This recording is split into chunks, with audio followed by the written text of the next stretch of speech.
서울 용산구 한남 3구역 재개발 사업의 시공사 선정이 원점으로 돌아갔습니다.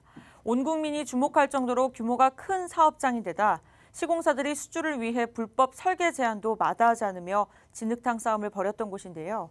그렇다 보니 국토교통부와 서울시가 수주 질서를 바로잡기 위해 조합의 시공사 선정 재입찰을 권고했고 조합도 이를 따르기로 했습니다. 윤민영 기자입니다.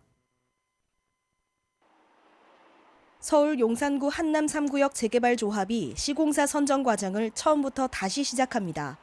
한남 3구역 조합은 위반 사항을 수정해 입찰을 진행하려는 뜻을 내비쳤지만 서울시가 제동을 걸었습니다. 건설사들이 낸 혁신 설계안이 현행법과 서울시 지침을 위반하는 등 큰 논란을 일으킨 만큼 서울시가 재입찰 권고라는 선택지를 제시했고 조합은 이를 따른 겁니다. 최근 박원순 서울시장이 한남 3구역을 두고 도가 넘는 수주 싸움을 벌이고 있는 시공사들의 위법을 발견할 경우 엄중한 조치를 취하겠다는 입장을 발표한 바 있습니다. 아울러 국토교통부와 서울시는 입찰에 참여한 건설사들의 입찰 제안서를 입수해서 위법 여부를 철저히 조사했습니다. 그 결과 건설사들의 입찰 제안서에서 도시 및 주거환경정비법 위반 소지가 있는 사항들을 상당수 발견했고 현재 검찰 수사가 진행되고 있습니다. 한남 3구역의 지금 재개발 사업에 관련된 문제는 국토부와 서울시가 엄중하게 지금 대처하고 있다고 확인했고요.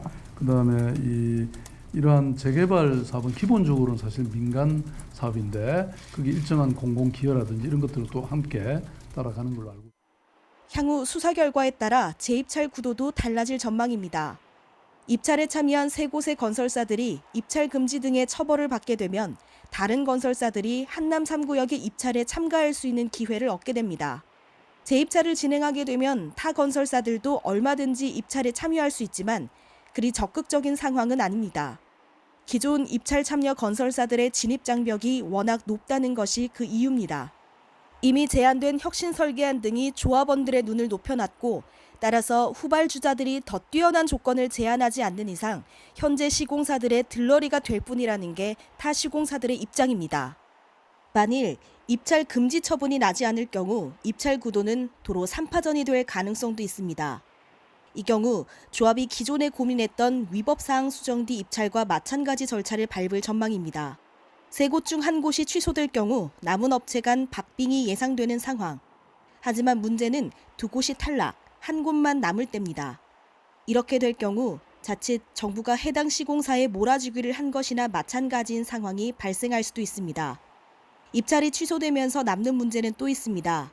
바로 건설사들이 낸 수천억 원에 달하는 입찰 보증금입니다. 원래 건설사들의 위법 행위가 적발될 경우 보증금은 그대로 조합이 몰수합니다.